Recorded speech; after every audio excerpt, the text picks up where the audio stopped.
Don't forget to like and subscribe to stay up to date and help the channel grow. We really appreciate you spending some time with us today. And now, on with the show.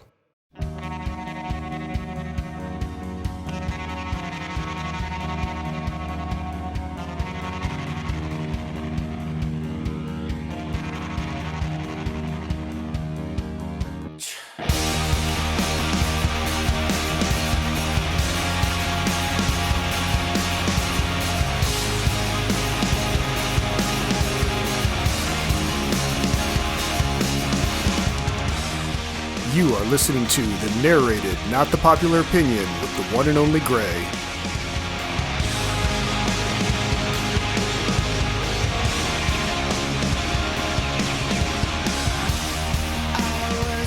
Greetings, opinion nerds. It is I, the one they call Gray, and today I'm going to reveal what I didn't know about director Gus Van Sant's landmark independent film, My Own Private Idaho, on this episode of Don't Look Back, coming up right now. As the man once said, opinion nerds, I don't know if it's art, but I like it. We all like to think we know things. It's easy to believe you know something. You only need to imagine that you know it, and then you can say you do. If, as it turns out, you don't really know what you think you know, you can just say, well, I thought I knew, and from that point on, you can then know what you know and what you don't know. No harm, no foul. See, it's worse to know something, to know you know something, and to be unable to articulate what it is you know and why. It's an instinct, a deeply spiritual reaction to something like being in love. You can't tell anyone how you know you're in love, you just know it. There are movies you know are good movies. They're entertaining movies, and you can go on and on about all the way they made 2 hours of your life a little more fun than sitting down and listening to some jackass pontificate on the spirituality of knowing. There are certainly movies you know you don't enjoy. Most of us can go on and on with one ranting, frustrated soliloquy after another about how some movie is an affront to God and country and blah, blah, blah. But there are those times when you know a movie is special, that it really delivered something unique and affecting, but for the life of you, you really don't know why. On the surface, it might look a mess.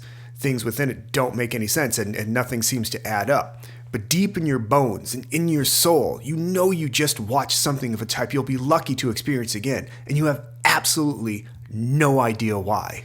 If you've hung around movie circles long enough, you're bound to have heard of writer-director Gus Van Sant's My Own Private Idaho, the quirky drama starring a young Keanu Reeves in the late River Phoenix that blends the world of Portland street kids with elements of William Shakespeare's Henry IV has, by this point, passed into legend for fans of auteurs, independent cinema, and queer cinema.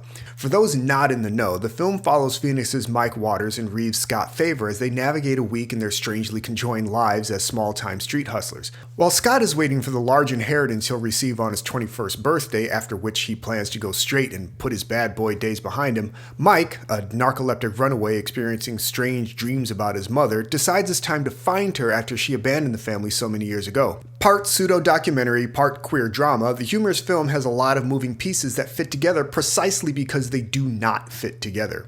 Reeves displays the emotional alacrity and sincerity that has given him the longevity he's had despite appearing outwardly limited in range, and Phoenix is beautiful and brittle in a performance so exposed you feel like wrapping a blanket around him every time he walks on screen.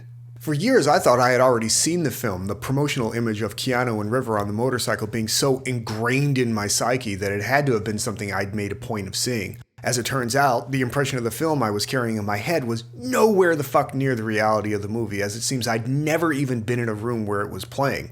I had the impression of this deeply dramatic film full of tortured performances, and I could not have been more wrong if I'd actually watched the movie with my goddamn eyes closed. When it became available on the Criterion Channel streaming service, I finally took the time to watch the film in the laziest, lowest investment way possible. Gus, forgive me. My resulting experience with the film was mixed. See, I found it interesting but not revelatory, and while I certainly enjoyed it, I don't think I liked it as a piece of storytelling as much as I loved it as a piece of filmmaking. It's a strange case where eating the cake isn't as much fun as understanding how it was made. How a film is made, how it's designed, costumed, where it's set, and even how it's shot, all of these things are a reflection of what kind of experience the filmmaker wants to create. While the filmmaker can try to impose an approach on material where it doesn't belong, most of the time the approach they decide on will be determined by how they perceive the material, how it makes them feel, and what kind of images or moods pop into their heads when they read the script or think about the characters. Even a choice that seems as simple as whether or not the camera is mounted on a gimbal or handheld for a particular shot is important to what the director wants the film to say to the audience. One of the things I really enjoyed about My Own Private Idaho was the immediacy of it. It reminded me of watching French films from the 1950s and 60s, this sense of a direct connection from the storyteller through the camera to the actors and finally onto film. There's an intimacy to the film that emphasizes the moment and feels as if anything could happen. Is that the way I believe every film should be made? No, of course not. That would be wildly impractical in so many cases. But that sense of immediacy and intimacy is a reflection of the characters, at least Mike and Scott, as it's their relationship that forms the core of the storytelling. There's also this sense, either through specific intent or by virtue of the material's strange pastiche, of existing in a slightly altered state of consciousness that can be seen as a reflection of Mike's narcolepsy. According to Van Sant, as originally conceived, Mike was just one of a number of characters that the screenplay revolved around. But as the material evolved, and especially as they began to see Phoenix's performance come together, Van Sant and editor Curtis Clayton began to really shape the material around the character's perspective, positioning it more or less as the central character in the piece. Mike's narcolepsy, coupled with his drug use and attempts to manage his deep emotional and psychological traumas, could be seen as having an effect on his mental health that colors his perception of the world around him and the people in it. Now understand, there is no need to explain why the movie is the way it is, and that's not the point. The movie doesn't need to explain its weirdness as anything other than the storyteller doing what storytellers do. But it's interesting to make the connection between a film that feels just left of reality being positioned from the perspective of a person who is perpetually half asleep. And yes, I understand that's not how narcolepsy works. Just go with me on this. After years of hearing how great Phoenix is in the film, and make no mistake, his performance is truly special, what surprised me most was just how good Reeves is, or at least how good the crafting of the storytelling around his character is. There's always been a deep well of compassion and sensitivity behind Keanu's eyes that's contributed to his longevity as an actor of, let's call it, limited expressive range. It's easy to like Mike, or at the very least sympathize with him.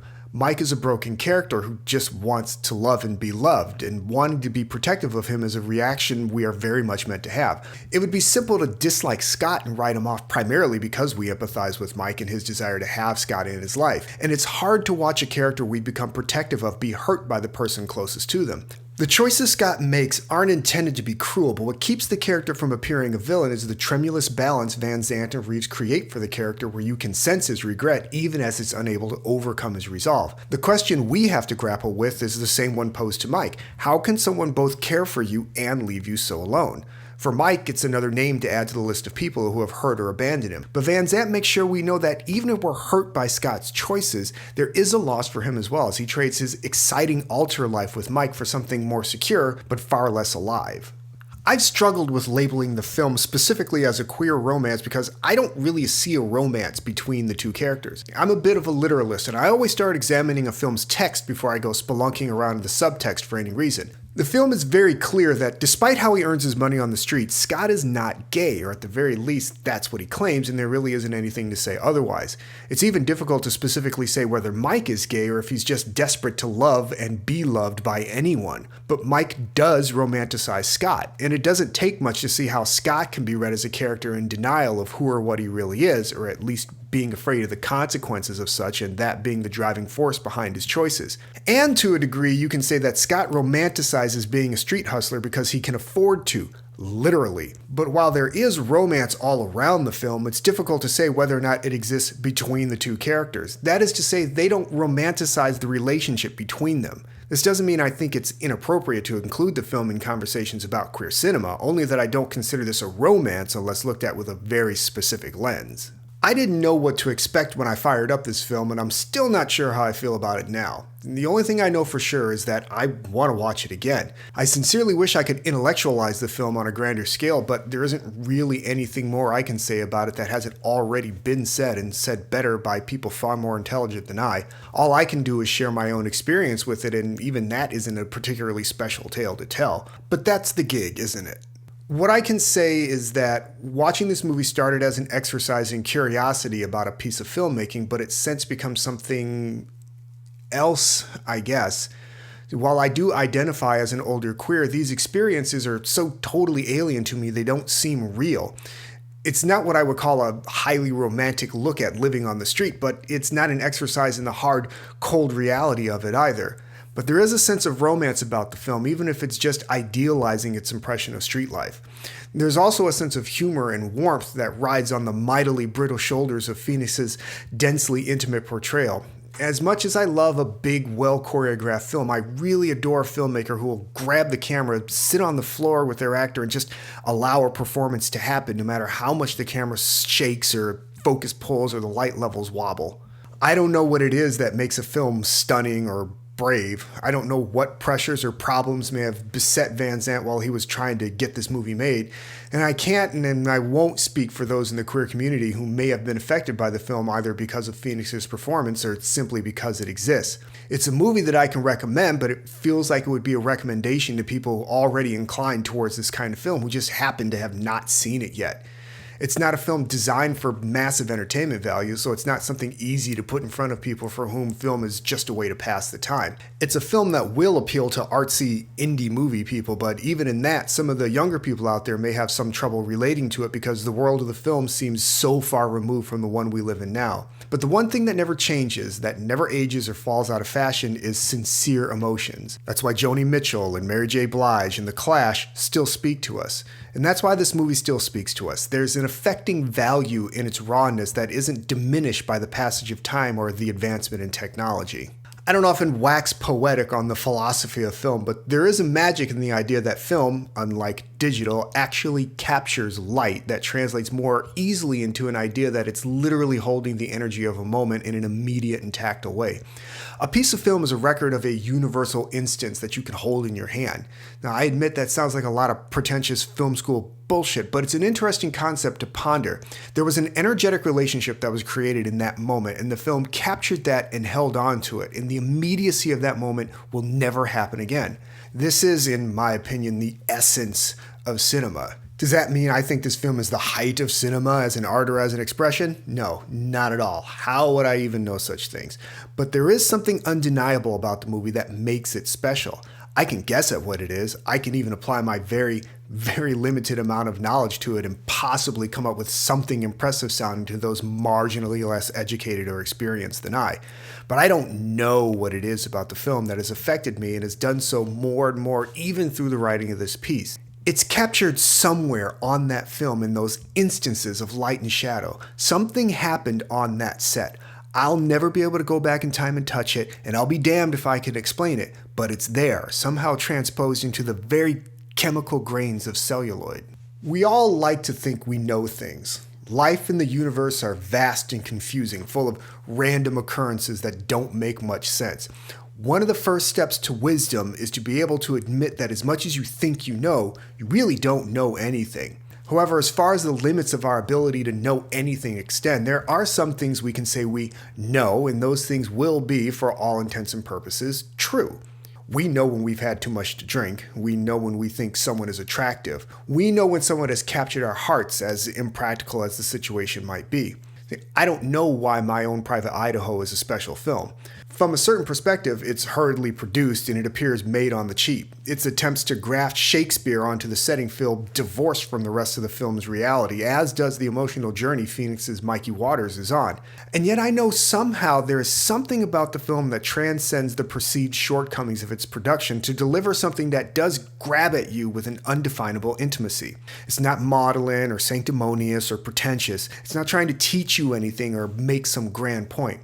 It isn't a film that's trying to be anything, it just is. I don't know how any of that works, but I do know that the film had some kind of effect on me. And if you're anything like me, it might just have some kind of effect on you. But if you don't give it a try, then I guess you'll never know. This has been the Narrated, Not the Popular Opinion. As always, I have been Gray, and if you like what you heard, you can leave a tip at our Ko-Fi page at ko-fi.com/notthepopularopinion. You can follow us on Twitter at @only_Gray, and don't forget our main page at notthepopularopinion.wordpress.com, where you'll find more great articles just like this. Thanks again for listening, and remember, if you're as good to others as you are to yourself, we might just make it through this mess. See ya.